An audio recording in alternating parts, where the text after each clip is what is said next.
여러분 안녕하십니까? CTV 뉴스 박은결입니다. 정부는 반드시 도덕적 기구여야 한다. 네덜란드의 수상이자 칼빈주의 신학자였던 아브라함 카이퍼 박사의 말입니다. 요즘 우리는 국가 권력이 선하지 못할 때 안게 되는 짐의 무게를 절감하고 있죠. 그 탓에 다가오는 성탄의 기쁨마저 놓치고 있는 건 아닌가 하는 생각이 듭니다. 세상이 어떻든 예수님의 탄생을 기다리는 하루하루의 기쁨은 놓치지 말아야 하겠습니다. 기쁜 성탄을 기다리며 12월 둘째 주 CTV 뉴스 시작하겠습니다.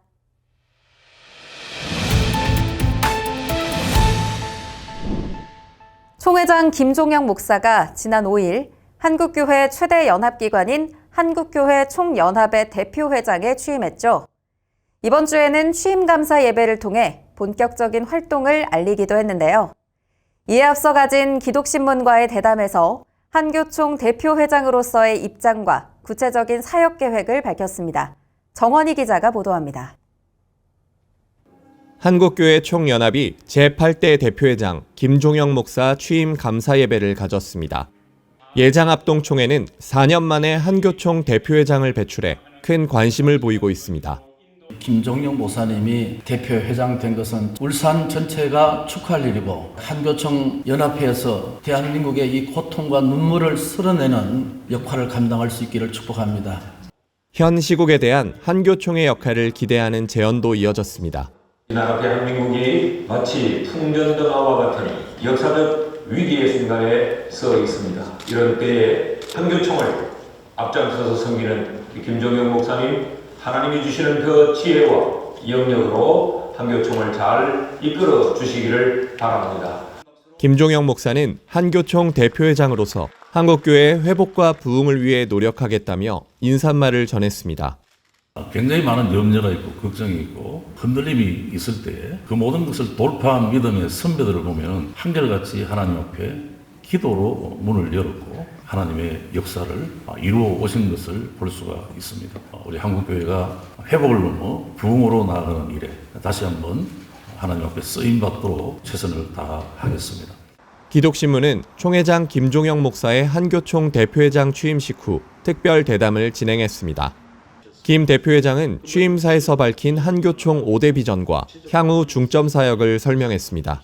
대표회장의 일성은 복음의 본질 회복에 기여하는 한교총이었습니다. 한국교회가 복음의 본질을 역행할 때 복음의 본질을 방해하는, 왜곡하는, 복음의 본질을 희석시키는 방향을 잡지 못하도록 하는 그런 상황 속에서 저는 또 우리 한교총은 수시로 성명서를 발표하고 각종 집회나 행사 또 대사회적인 문제들을 대처할 때도 복음의 본질이 흐트러짐이 없이 할 수 있도록 섬겨 나가도록 하겠습니다. 한국교회 최대 연합기관으로서 공적 역할에 대한 의지도 밝혔습니다. 김 대표회장은 한교총이 사회통합의 마중물이 되길 희망한다며 이를 위해 국가와 종교 간 화합이 우선돼야 한다고 짚었습니다.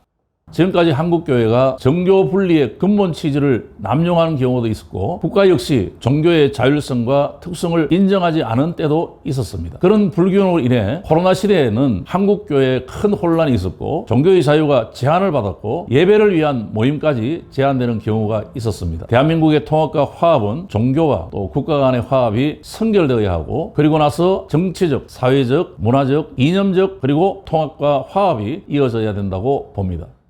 김 대표회장은 교계와 사회 현안에 대해 명확한 소리를 내겠다는 뜻을 여러 차례 비췄습니다. 특히 12.3 비상계엄령 사태에 대한 한교총의 입장에 대해서도 곧 밝힐 것이라고 답했습니다.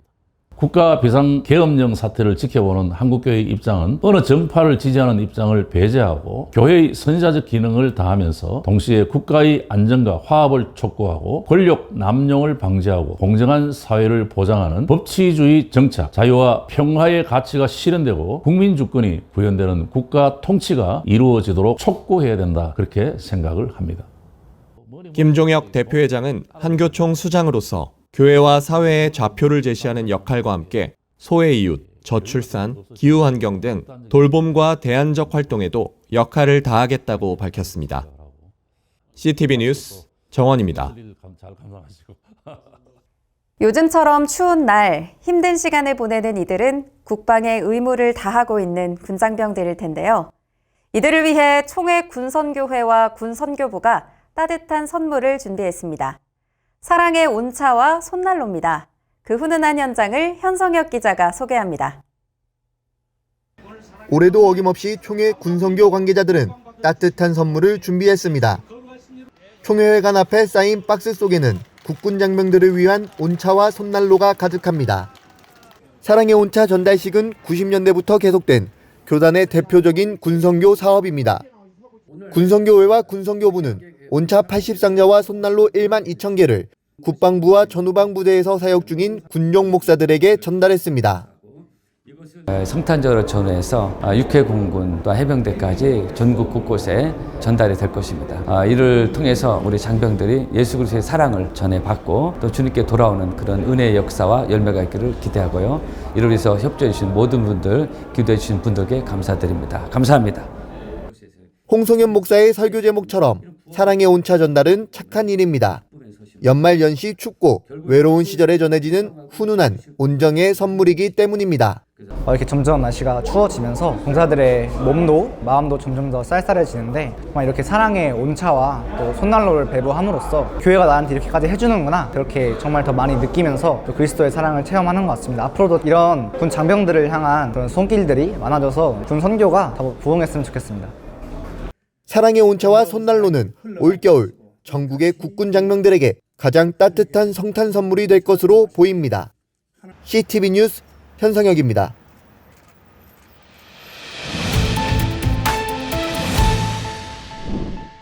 총신대학교가 최근 대대적인 캠퍼스 조성 사업을 전개하고 있습니다.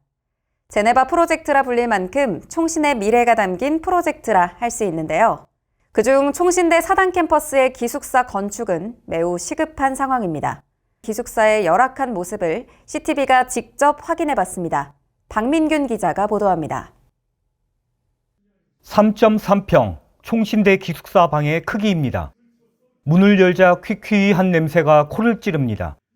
한 명이 서 있기도 비좁은 공간에 학생 3명이 거주합니다. 방도 책상도 51년 전 그대로입니다. 제가 44년 전에 이 기숙사에 살았는데요. 달라진 거는 이 침대만 좀 바뀌었습니다. 이 3.3평에 4명 들어올 수 있는 공간에 복잡하니까 3명을 살게 하고는 있지만 아주 힘들죠. 고시원보다 못한 이런 열악한 환경인 것이죠. 벌써 지어진 지 51년이 되다 보니까 상당히 노후화되었습니다. 정말 눈물 나도록 안타깝습니다. 비좁은 기숙사 방에서 공부는 언감생심입니다. 소음도 심하고 환기도 안 됩니다. 방에 화장실도 없습니다. 온도 조절이 되지 않는 난방 시설도 고질적인 불편 사항입니다. 또 여름 같은 경우에는 습하기 때문에 벽에 곰팡이도 많이 피고 또 그것 때문에 이제 여기에 살고 나서 몸에 두드러기가 난다든지 감기에 많이 걸린다든지 또 기관지염으로 고생하는 또 친구들도 많이 있습니다. 그래서 현재 많이 위생의 상태에서도 많이 힘든 상황이 있습니다. 공동 시설인 화장실과 세면장 등 부대 공간도 열악하긴 마찬가지입니다. 특히 화장실의 경우 층당 좌변기가 3개에 불과해 40여 명의 학생들은 매일 아침이 곤혹스럽습니다. 여학생의 경우 세면장에서 수치심을 느끼기도 합니다. 샤워를 하고 있을 때 공용으로 쓰니까 제가 있는지도 모르고 커튼을 휙 열어서 되게 수치스러웠던 그런 경험도 있고 불편한 점이 굉장히 많이 느껴졌습니다. 이곳은 남자 기숙사 화장실입니다. 수압도 낮고 물도 잘 내려가지 않고 아침에 강의를 가거나 또 새벽기도를 가거나 할 때 많은 학생들이 기다리다가 씻지 못하고 나간다거나 아니면 종합관이나 이렇게 이동해서 또 씻거나 또 일을 보아야 하는 그런 경우들이 다수 발생해서 너무 학생들이 힘들어하고 있는 그런 환경입니다. 현재 총신 사당 캠퍼스 기숙사에 200여 명의 학생들이 거주하고 있습니다. 학생 대비 공동시설과 편의공간, 집기류 여건이 모두 열악한 상황입니다. 학생들은 냉장고 공간까지 나누어서 쓰고 있는 형편입니다. 이처럼 총신대에게 기숙사 건축은 시급한 과제입니다. 총신대가 60여 년 만에 대대적인 캠퍼스 조성 사업에 나선 결정적인 이유도 기숙사 때문입니다. 총신대는 2027년 5월 개교 126주년 기념으로 기숙사를 완공할 계획입니다. 필요한 재정은 최소 270억 원, 전국 교회와 성도들의 후원이 절실합니다. 저는 기숙사가 쉼의 공간이라고 생각합니다. 그런데 지금 현재 기숙사는 쉼의 공간이 되고 있지 않다고 생각이 합니다. 기숙사 재건축을 통해서 우리 학교 학생들이 기숙사에서 쉼을 얻고 공부를 하는데 더 능률을 올릴 수 있도록 도와주시면 감사하겠습니다. CTV 뉴스 박민규입니다. 다음 주 교단의 주요 일정입니다.